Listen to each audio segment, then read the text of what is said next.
Thanks, Rose, and thank you, Rose, and good evening to everyone. I appreciate you all being here tonight. Could we go to the next slide, please? All right, this is our final EAG meeting before the spring break this year. So just a reminder that we don't have an EAG meeting next month in April. Kara would normally provide this update and has every meeting I've attended, but she had a conflict. Her meeting is running, runs a little bit late tonight, so she's going to join us a little bit later.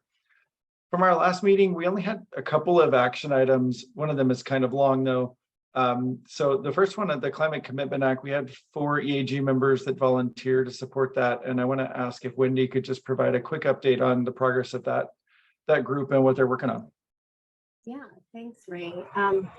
Good evening, everyone. Thanks for allowing me to come back after my hefty and in-depth coverage of the GRC last time, which I know was mind-boggling. This one will be a little bit easier to digest, I promise. So the Climate Commitment Act, as probably most of you know, is a law in Washington state that caps and reduces greenhouse gas emissions from Washington's largest sources of greenhouse gas emissions, including Puget Sound Energy. And so the law actually went into effect at the beginning of this year, 2023 in January. And as a result of the law, Puget has a lot of decisions to make about how we will go about implementing the various aspects of the law on both the electric system and the gas system. And so we have started an engagement process with interested parties and persons throughout the state to engage with us to discuss those various implementation decisions. And I'm happy to say that 4 of the EAG members joined us for the last meeting of the engagement series. And those 4 are Dennis, Marco, she, and Emily. And we were very pleased to have them participating. They made a lot of really great observations and comments along the way. I will just say, sort of for the full EAG's benefit, I'd like to just outline the major things that we're considering in this process. One of the things that I think it will be mostly interesting to this group is that we are required by the law to eliminate or mitigate. So it's eliminate on the gas side, mitigate on the electric side, the cost burden to low income customers. And there's a lot of different ways to go about doing that. So that's one topic of conversation for this process. Other topics for this process include mitigation of cost burden to all customers generally.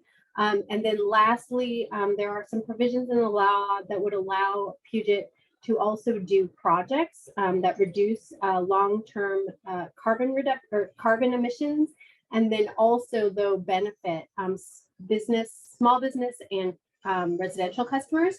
And so there's another question about how we decide whether to do projects and which projects to do. And so Dennis, Marco, she, and Emily are going to be helping us grapple with those questions along the way. And I would just invite, that's kind of the summary of my update, but I would invite any of them if they have additional observations from the first meeting that they attended, if they want to share anything else with the group. Thank you, C. I think the goal is to make sure that we expand the voices at the table. Clearly, climate is a very comprehensive aspect of the work that we do. Clean energy is one aspect of it, what we're doing here with the CEIP. So bridging that and bringing it all together, I think, is going to be an important ongoing aspect of the work. So thank you, Wendy, for that update. And thank you to those members of the EAG who are able to participate. So Ray, let me go back to you to make sure that you've completed the areas that you wanted to cover. Yeah, thank you, Rose. And I feel like I might need to make up a little time here, so let me know if that's not the case, but I'll try to move quickly. The second thing we wanted to circle back to was the IIJA grant applications. I just want to say thank you all for coming together, helping us work our way through that letter of support. It was submitted last Thursday, March 16th for the first grant application, and the second one is due on April 6th. You know, we talked about this, that process was really new. It got even more unexpectedly complex than we thought it might be when we first brought it to you. And it created a lot of urgency, especially given the already demanding deadlines that the federal government placed on the grant application. So we really want to say thank you and also acknowledge that that's not the kind of situation we want to be in on a regular basis. And we just want you all to know that we see that. It's not indicative of how we want things to operate as we go forward. So thanks again for your support, your involvement, the great questions. There's a link in the presentation and we sent it out in an email earlier. From our last meeting, there were a number of questions about the grant that we answered or the application that we answered in that summary, and also at the supplemental meeting that we took the first 30 minutes or so of the Forum Planning Committee's meeting to talk more about the IIJA grants. We'll be sure to come back to you when we have any updates about the hopeful, successful applications that we submit. So thanks again. Absent here is an update on the CEIP, and that's because we do not yet have a decision from the commission. We're hopeful we'll have something to report when we meet again in May, but really we haven't heard anything of substance since the hearings that were back in January. Next slide, please. All right, so we wanted to take a minute and talk about the one-on-ones that you all conducted late last year and early this year when you graciously met with Lucila and Allison and provided really a ton of really great feedback on your experience as EAG members. Really appreciate you taking and making that time for those conversations. And it's really proving to be incredibly valuable. I've read all the notes and we're reflecting on all that feedback and want to ensure we give it the time it deserves. So this is a relatively brief update tonight. To the next slide, please. I think we have, yeah, thank you. So just a brief update tonight, but we're working on a more comprehensive summary and we'll have more to share in future meetings. But again, all of you participated in individual meetings and we asked you to share reflections on your positive experiences, areas of growth, technology needs, and interest in in-person activities, and then recommended changes going forward. Go ahead to the next slide, please. All right, so these are all common themes. So things that we heard more than a few times. It's important to note that nothing in the feedback suggests a need for dramatic changes, but that doesn't mean we don't need to make changes at all. We do see opportunities for improvement. We'll be looking to affect change in future meetings and within our processes. On the left column, the things that it sounds like we're doing well, generally respect and appreciation among the staff, facilitators, and members. We're all working together well. There's increasing clarity about the purpose and outcomes of our work. I think that's great progress and also something we recognize we can still continue to improve on. That you've found space for everyone to be heard and that the breakouts and unstructured space and slower pace are really valued. On the things we can do better side, more clearly describe how input is being used and the impacts of that feedback. Creating more time for connection among the members of the AG, slowing the pace and reducing the number of discussion topics in meetings, and encouraging some members to take space while others need to make space. So again, just you see kind of the balance of the things we're doing well and the things we can do better. They line up with each other pretty well. And so again, these are high-level themes that we're working on and thinking about. And as we have approaches and suggestions for things we can do better, we'll definitely chat with you more. Especially procedural steps, we'll want to talk with the steering committee and make sure we organize those. Any questions on this before we move on? And I apologize, I think I am rushing a little bit as I feel the time already creeping up on us. Yeah, I think you're good, Ray. And I do think it's a good time to stop for just a moment to see if there are any other thoughts. Truly encourage the EAG members to amplify where they feel it's appropriate. Dennis, you're off mute, so do you have a comment? Good deal. One more slide. Thank you, Rose. Next slide, please. And so we want to talk to you just a little bit about our vacancies and membership, and then how we think we should go about recruiting for the next term, if you will. Will you go to the next slide, please?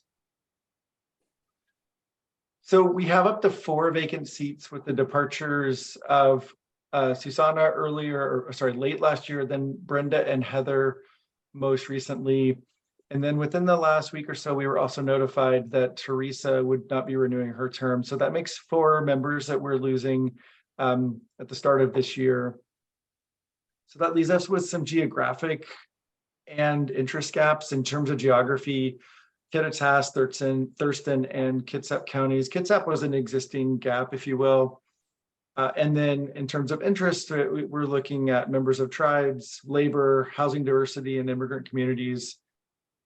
These are all interests that we think are important to fill, but also recognize it may be difficult to find 4 people that sort of fit those puzzle pieces together. Unlike last year when we needed to fill roughly half the membership, we would like to take a more focused approach. So as an example, first with Brenda, she was the 2nd representative for Hope Source. So we're looking to engage Hope Source again to determine if they might have a replacement to fill that seat. And for the other seats, we intend to use a similar, smaller scale recruitment effort. We would follow the same process for Brenda's seat if Hope Source is no longer able to provide a representative. So that would include a notice on our website with specific geographies and interests that we aim to fill, sharing the openings with all of you, of course, and some targeted outreach by PSC's community engagement team, excuse me, to try to identify candidates that fill those specific needs. Our hope is that we can fill the vacant seats by the May meeting, but we'll take whatever time is needed to find the right members. We would like to have 1 or 2 steering committee members participate in interviews. But one key change from last time is that we really need to have a consistent interview panel for all the interviews. I wasn't here last time, but I understand that there were different members, not just EAG members, but PSC staff that interviewed different candidates. And so at the end, it was a little bit hard to sort of compare notes. So we hope having the same group of people with a smaller set of interviewees will make that a bit streamlined this year. And then we plan to send out a message to all steering committee members once we have a little bit more detail about what that request looked like, and we'll also share a similar update during our future EAG meetings. That's the end of my general notes. I see TJ, you have your hand up. I'll jump in and introduce myself so Nisi doesn't have to do that. So Thank you, Dave. New face to this group, and very happy to be here this evening. Not so much a new face to PSE. In May, I'll hit 19 years in PSE. Worked my first 10 years in delivery of our energy efficiency incentive programs for our commercial industrial customers. I was an engineer starting out there. Also was a supervisor and manager. The last 8 years, I've worked in operations as both manager of engineering and director of engineering on implementation of all of our system work. Also a lot of operations support, real-time operations support, storm response. I've been one of our emergency coordination center directors for storm response. And then in December, so I'm about the three-month mark now, I made the move over to system planning. So really happy to be a part of this team. Really enjoying getting up to speed on the team's work and embedding equity into our delivery system planning, and look forward to the journey going forward. And with that, I will hand it over to Nisi, who you have seen previously, to continue the discussion on embedding equity into delivery system planning.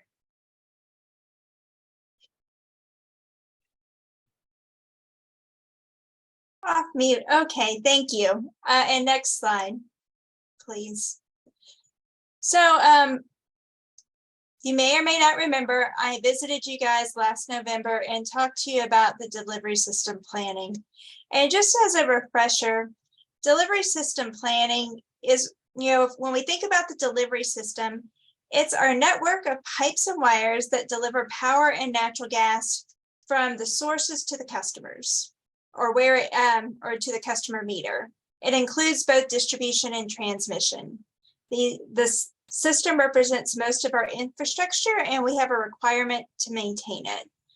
The process we use when we do this is we plan for improvements and other infrastructure investments, but the process has to be built on continuous improvement framework in order for you to make sure that your planning processes don't become stale and can adapt to the changing tools, technologies, and expectations to support the clean energy future. I just want to I know you heard from our IRP team earlier this year, and they were talking, energy delivery at kind of a system level. When we talk at the delivery system planning level, we're going to be talking at more of a local area or an area-based kind of thing. Next slide. So our process has 5 primary steps. The first one, we kind of gather information to understand the impacts of the changing environment on the system. And then we want to understand the impact. That information includes potential safety concerns, which could be public, employee, contractor, environmental, current system performance, including asset reliability, integrity, and health, new rules and regulations like the Climate Commitment Act that you heard about, load growth, which could be from new construction, or it could be from things like transportation, electrification, or decarbonization when you consider load shifting. And then, of course, we also take into account resource planning inputs like the number of DERs on the system, or if we're using alternate fuels on the gas side, and anything we need to do to modernize. We take that information and we feed that into our models and risk assessments and perform the engineering analysis to identify gaps or areas to be addressed and when they need to be addressed. We tend to look about 2 to 10 years out, but we have a range, and depending on when the needs happen, that depends on the options you have.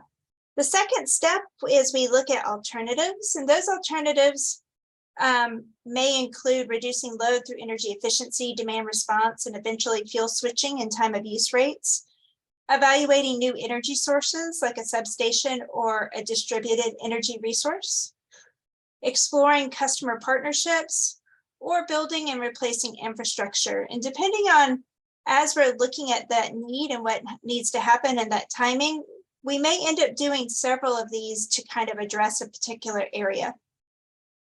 Now, the first 2 steps are really about the local area. Then the third step talks about portfolios, and that's where we step back and we compare all the needs on the system against each other. And then we kind of do a cost benefit analysis, look at that portfolio to make sure we're delivering on the highest priority and achieving the best benefits for our overall customer base. And then we implement or construct the solution. And then the final step is to make sure the system is operating as planned.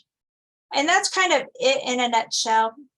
And that's just kind of a refresher because we'll start digging into this in a few minutes. Next slide. So on our previous engagement, when I met with you last November, I spent a little more time on the delivery system planning. So I think I probably spent 15 minutes on what I just covered in the last 2. We discussed the planning process decision points and where equity related criteria may be incorporated and prioritized in evaluating the investments. We specifically talked about a tool called IDOT, which we'll talk about a little bit further. And then we also talked about that those triggers or that information when we're gathering it up front, how do we identify that a need happens? And we're continuing to work on those. And we also discussed what engagement with the EAG might look like. Next slide, please. Next slide, please. So then, I don't know if you remember when I came in November, I think we were saying we might have a separate subcommittee and we might need a separate group and we might need this. What we realized is actually in 2023, we want to leverage the work that you all have already done with the CBIs as our starting place and start with the EAG. And then we're going to expand our public engagement to groups like the IRP advisory group, other community partnerships, any technical experience that we need in that 24-25 timeframe. What we recognize is that you guys have already put a lot of thought and space into this area, and we should really start by leveraging and respecting the work that you've already done. Next slide, please.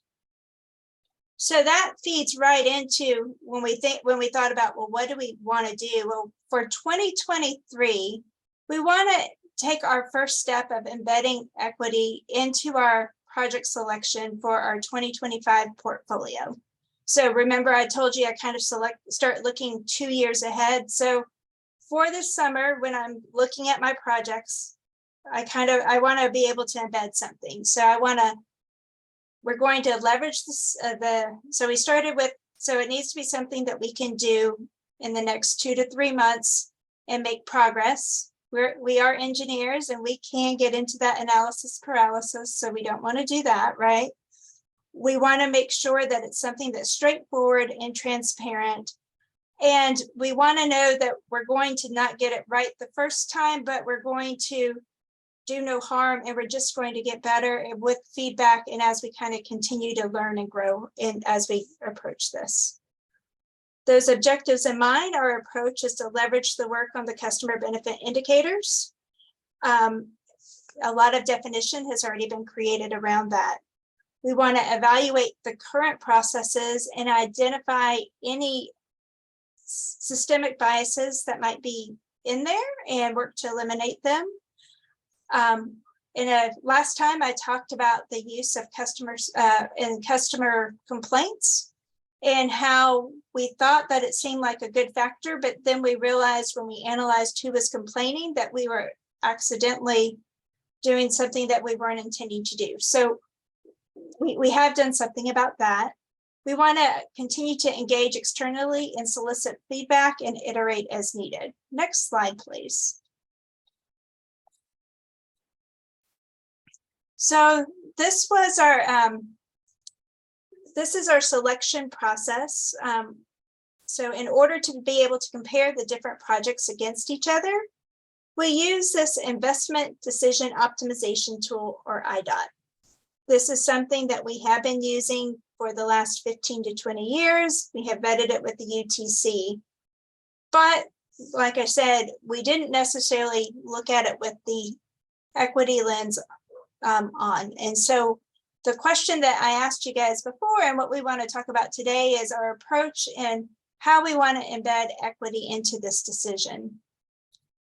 So this part kind of talks about we gather and collect cost and benefit information for each project and program under these categories. And then we kind of weight them. On the next slide, please.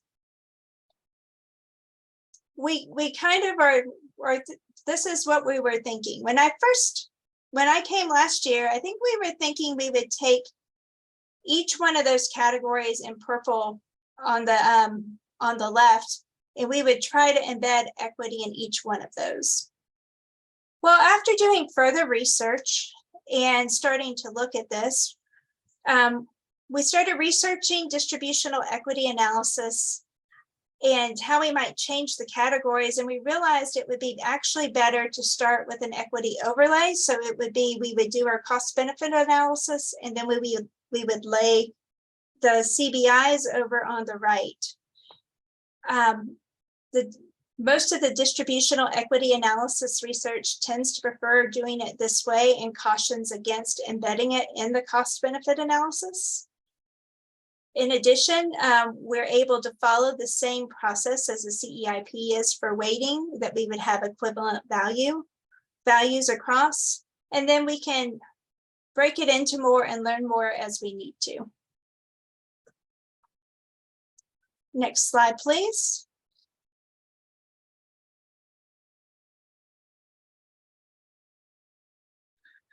So then this is just a reminder of what the CBIs are and that what we are kind of embedding, because you'll notice on my right hand slide I listed in others. This is just a refresher of what those others are. Next slide, please. And so now I'm going to give you a scoring example and take kind of set up what we were thinking. So we have a project. I'm going to give you an example of a question that we have around the CBI of cost reduction and how to score projects. With the the project type is a project that will reduce the circuit voltage. And what that does, what I do when I do that is I might have several different projects that reduce the voltage. The benefits of reducing the voltage are that the customer will actually, their equipment will operate more efficiently at a lower voltage, and they will actually see a decrease in their energy bill. The secondary benefit is because they're using less energy, the overall generation that is needed is also reduced. And so you have a direct impact to those customers in the area, and then you have an indirect benefit to the broader group because you need less generation. Now, starting with the bottom and working our way up, the project on, if I were looking at my portfolio and I had 2 projects, well, the project on the bottom that impacts that directly serves a named community would obviously get the equity benefit, right? The question we have, and one of the things that David's going to, well, that we're going to talk through in a minute, is really when we,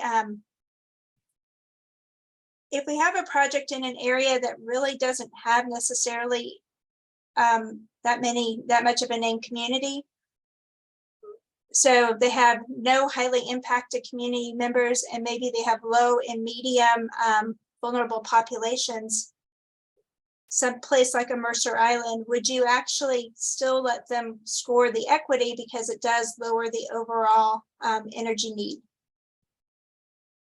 We've debated that and thought that that would be something that would be worth asking you. Yes.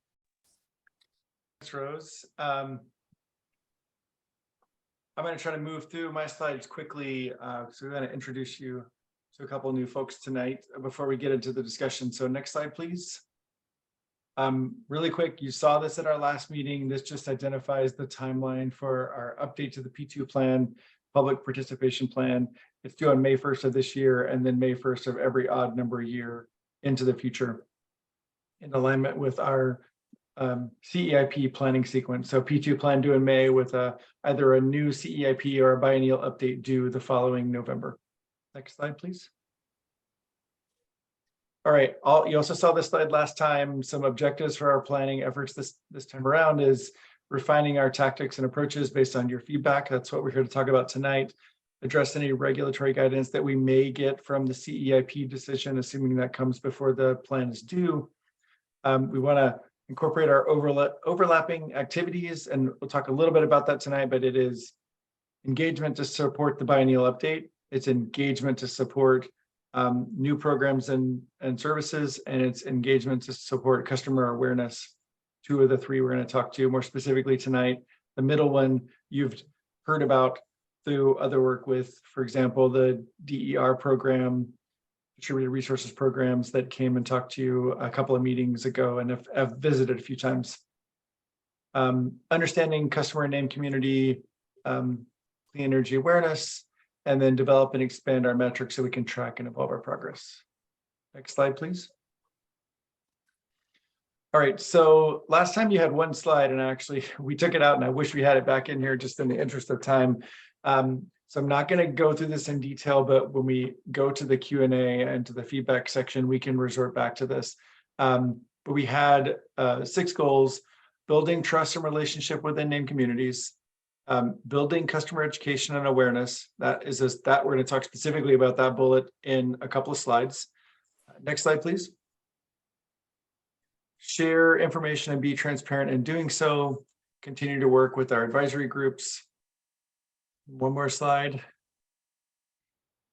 Thank you. Supporting clean energy program design and action. So that's the DER, DR type of conversation that I mentioned earlier. And then align our tribal outreach efforts with our CEIP communications. As you might imagine, PSC engages with tribes on a number of topics that go, beyond the CEIP. So we need to align with all of that work. Next slide, please. Okay, so our next steps are to continue internal coordination across our PSC teams. We want to hear from you tonight about those goals and tactics that you just saw. So we can put those back on the screen when we get to the discussion session. The question we're going to ask you about that is, Are there goals, objectives that we should add or modify? Or are there tactics that you have observed or experienced with that we should be including? What you saw on screen was not an exhaustive list, but the conversation we'll have tonight is just the feedback that you can give us. We'll take it and incorporate it into the document. And then, as I mentioned, we're working on the P2 plan now, and it is due to be submitted on May 1st. Next slide, please. Okay. That's the end of my brief section. Again, most of that was a repeat of a conversation we had last time. So hopefully you're somewhat familiar. Again, we can pull the slides back up when we get to the discussion. And with that, I'll turn it over to, or back to Rose. So thank you, Ray. We are moving to this conversation around customer education and awareness. Anne Hollenbeck is here, and Maritas Mendoza, both of whom are part of the communications team. And if we can move to the next slide as I introduce them, the thought here is that you will begin to think about where there may be blind spots as it relates to customer education and overall awareness, and always with a lens around how we embed and center equity. So this is a mentee question. And Lucila, do you want to provide some instructions on how the EAG can engage here? Yeah, thanks, Rose. So I just put a link in the chat, and that should give you direct access to the Mentimeter, which is a tool we've used before, but you'll see a question pop up, and then you'll be able to answer it throughout the presentation using that direct link in the chat. Okay, so this is throughout the presentation. It's almost like your own note keeping for purposes of helping us track your responses. Any questions? Everybody have a link? All right, then we can proceed.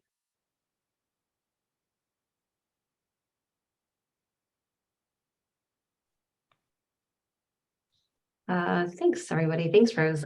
So my name is Maritas Mendoza. It's great to meet you all. As Rose said, I sit on the communications team.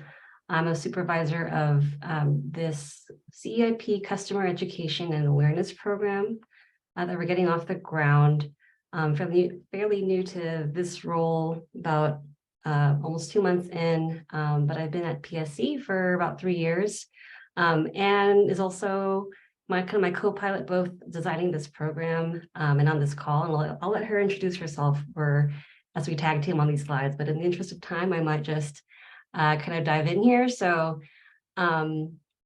what is the difference between these three kind of prongs here? We all know what the CEIP is, but this program's kind of nested underneath kind of the public participation portion of the CEIP that Ray just described.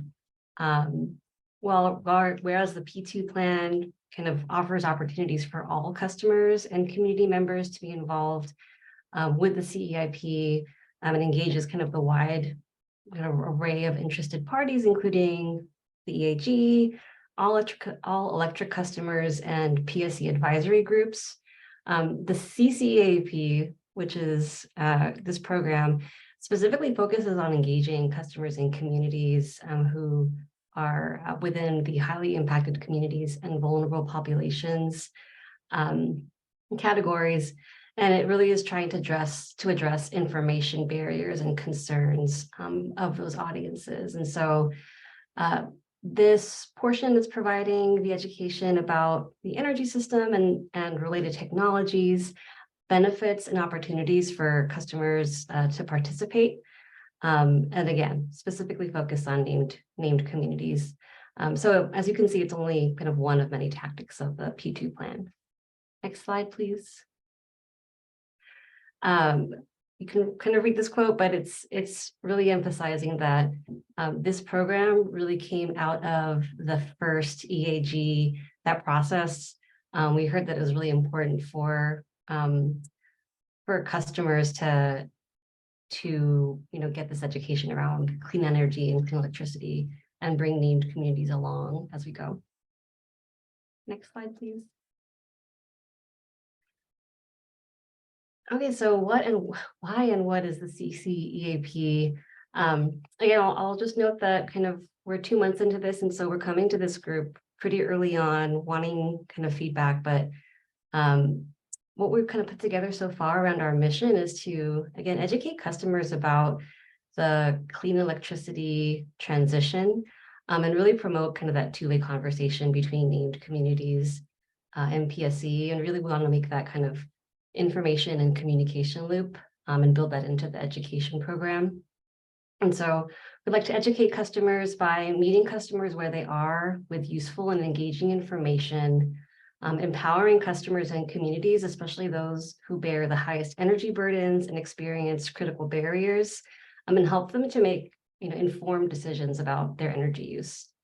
And then thirdly, build understanding about clean energy and its benefits, again, in order to kind of show what those pathways are for how to participate. And the ultimate vision, kind of overarching all this, is to really make sure that no one is left behind in the transition to 100% clean electricity. We know that as our energy systems evolve, we're really creating, or we have the opportunities to also create healthier communities, broaden access to opportunity in a really, again, like big sense, and then empower customers to make, again, informed decisions about all the different ways that are going to emerge for customers to get involved. Next slide, please. Anne. Hi, so my name is Anne Hollenbeck. I also, have joined this team recently as we try to get this program off the ground.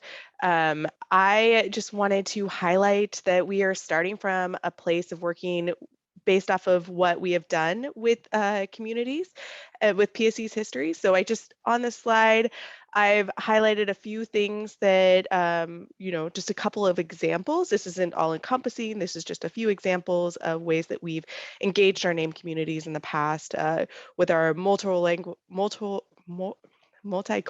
campaign, Rock the Bulb, our powerful partnership program of connecting with CBOs that are serving our named communities, with our DER and EV program design engagement, which I did highlight on here as well. Anything with a star, we've actually gotten specific help from the EAG committee on with those items as well. So we can move on. This was just to highlight some of the good work that has been done that we're hoping to be able to utilize.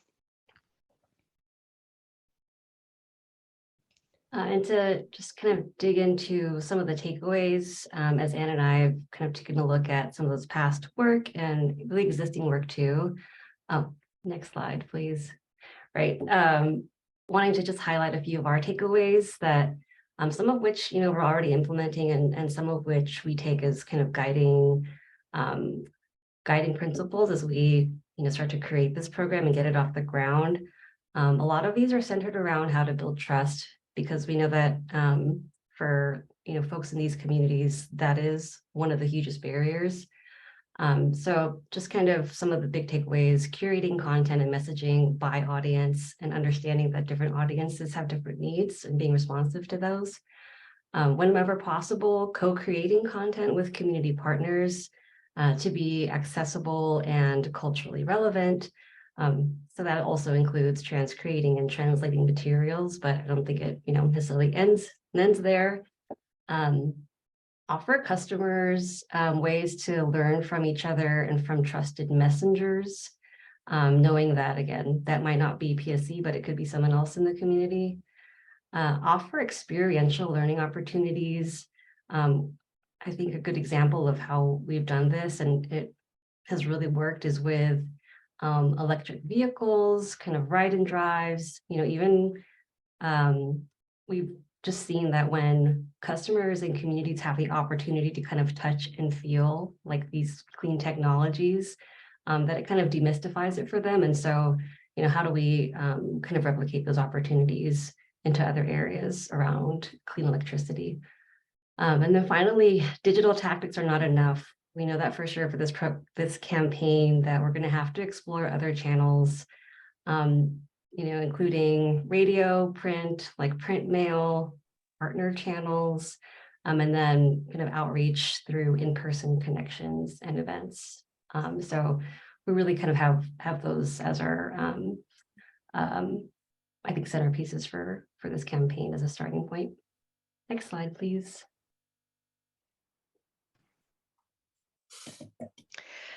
So this is a timeline for this year of some of the things that we'll be working on with this new program and getting it off the ground. I won't go into each one of these things, but just to note that this is in addition to some of the other work that people are doing throughout with working with CBOs and on the CEIP, P2 engagement and biennial update as well. This is just for the CCEAP program and how we plan to build up our internal staffing and our program to have a solid message to bring to the community and get this program off the ground. You can go to the next slide. So this is framed as a breakout room question, but I might understand we're going to do this kind of as a broad audience. But the question that we wanted to bring to this group, again, knowing that we're fairly early on in our in putting this program together and putting together metrics and kind of gathering that baseline research, we wanted to get feedback around, how should we start thinking about audiences and breaking them out or segmenting them in order to target our efforts. It's a key way to how we curate the messaging, but also tactics to know, to make sure that the messages are reaching, those specific communities at the right place and the right time. As a starting point, we were offering up kind of 3 really common ways within PSE, but also, sort of like marketing outreach that we commonly break out or group the audiences by geography, shared characteristics, and barriers and concerns about clean energy. And if we go to the next slide, you can kind of see a little bit further like what that means. So shared characteristics, including, markers of ways that, folks identify, but outside of that also, so it could be income, those with older homes, those with high energy burden, and that, for example, could funnel into how we identify like an audience of seniors. Geography, that could be really at, different levels from county down to census block. And then method 3 around barriers and concerns. So if we're thinking more about like values and where shared values might be overlaid with kind of, in this example, like low internet access and kind of like for messaging, for example, this could be one way we do it. I think realistically, we'd use a mix of these and adjust for different tactics. But I'd love to hear from this group, like, what are we not seeing? What are some of the guardrails around, focusing on each of these different ways of segmenting our audiences? Again, PSV's kind of use different ways to segment, and yeah, we'd love to get your feedback.